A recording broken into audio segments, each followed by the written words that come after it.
They were the kings of the game. Now, for 8 long years, they have been the cautionary tale. Germany, 4 stars stitched above the badge, 4 World Cups lifted, a name that once made every opponent flinch before kickoff. And then, 2 tournaments that broke something. 2018, the defending champions, the team everyone feared, sent home before the second week, dead last in their group, beaten by South Korea, a nation in disbelief. 2022, a different squad, a different plan, the same ending. Out in the group stage, the same silent airport, the same flight home, while the rest of the world played on without them. Twice the superpower fell. Twice they were written off. Germany are finished, they said. The dynasty was a museum piece. We open their file, Minutia, one nation, one story. The fall before the triumph. Toronto, June the 20th. Group E.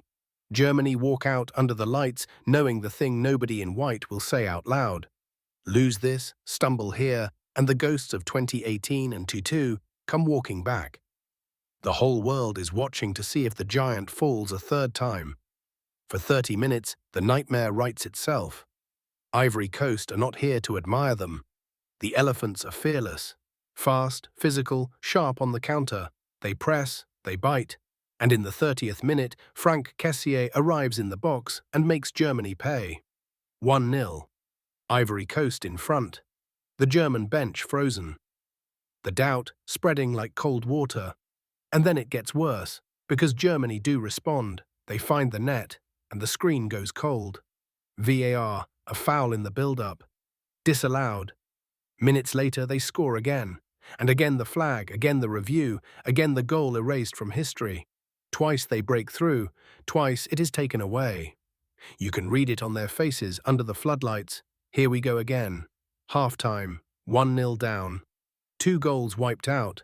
A stadium full of neutrals leaning in, waiting for the collapse this team has taught the world to expect. But here is what should worry the favourites. Julian Nagelsmann does not blink. On the hour mark, he makes the call that changes everything. He tears up the plan. And he turns to a man most of the football world had forgotten, Deniz Undav.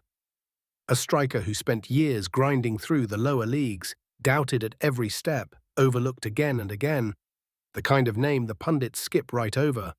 Not a superstar, not a fear factor. The super sub nobody asked for. 68 minutes. Nadiem Amiri stands it up into the box. Undav does not hesitate. He meets it on the volley. Clean, violent, perfect, 1-1. And suddenly the whole stadium tilts toward Germany. Now they remember who they are, wave after wave of white.